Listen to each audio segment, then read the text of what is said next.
For the next 31 days on the FCPA Compliance Report, we're going to be bringing you a daily tip, strategy, or idea that you can use to improve your program. Here's your host, Tom Fox, the Compliance Evangelist. This month's sponsor of 31 Days to a More Effective Compliance program is Affiliated Monitors. Founded in 2004, Affiliated Monitors provides professional, independent integrity monitoring and ethics and compliance assessments nationally and internationally and across almost all industries.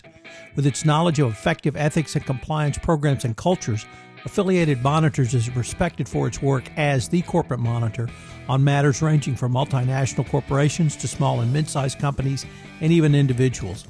Having served in over 750 monitorships, no one has more experience as an independent monitor than the team at Affiliated Monitors. For more information on how an independent monitor can help improve your company's ethics and compliance programs, visit this month's sponsor, Affiliated Monitors, at www.affiliatedmonitors.com.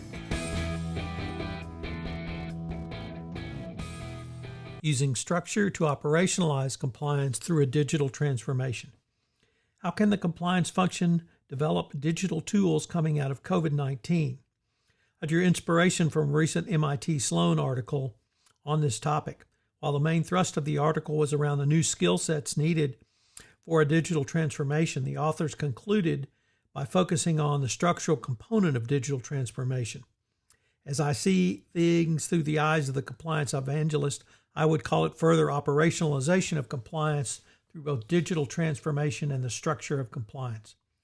Tensions between well-entrenched managers and digital talent may thwart transformation. That's certainly true in compliance. Yet restructuring senior leadership can signal that digital transformation and compliance is critical for the future of the organization. From this point, the compliance function can work with internal digital product design group. By doing so, the compliance function can work with a team dedicated to supervising the development of a new compliance solution through product design, testing, analysis, which will include customized generative design and analysis tools. Top management can signal the importance of the compliance digital transformation by using this dedicated team as a spearhead for the compliance function's digital transformation. One way to foster greater operationalization of compliance in the form of a digital transformation would be to form a digital group that floats from project to project across the organization. This would put both digital experts and compliance professionals collaborating over digital transformation projects literally across multiple business units and geo-regions, providing input to both the business unit involved in the compliance function. Another way to foster operationalization of compliance would be to create a structure similar to the one used by Apple, having internal venture teams to develop new products.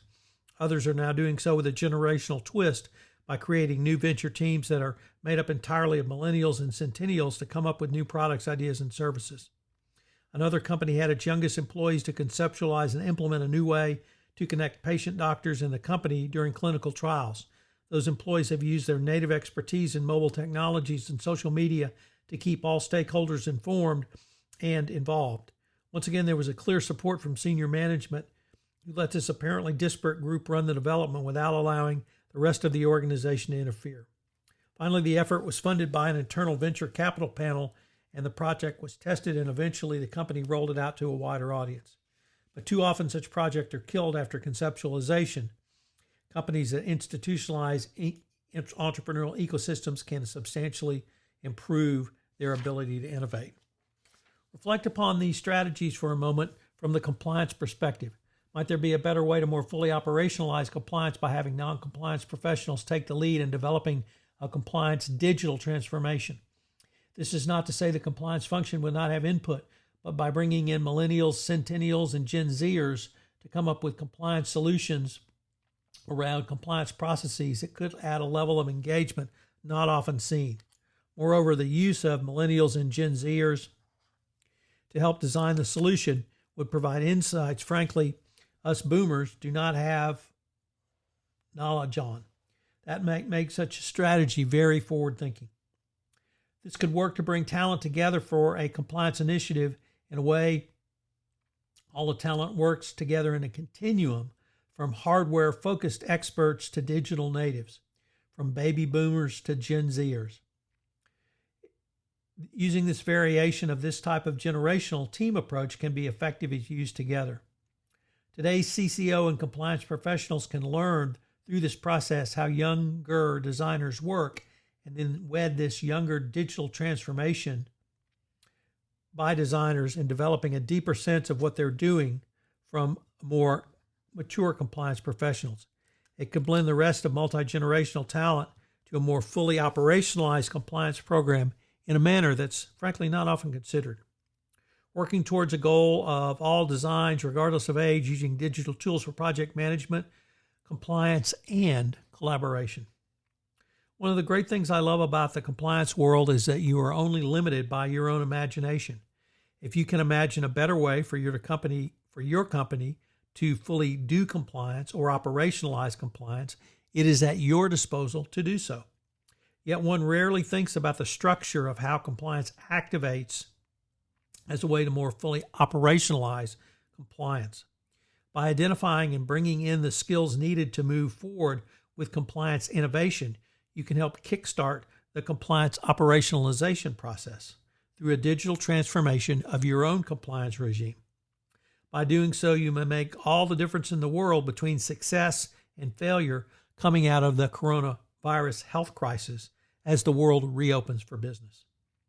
So what are today's 3 key takeaways? Number 1, have you considered a multi-generational team?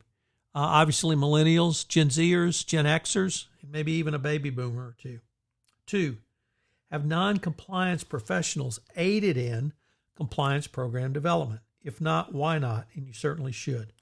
And finally, never forget, as a compliance professional, you're only limited by your own imagination. If you can imagine it, you can do it. So go out there and try it. Hello, everyone. This is Tom Fox.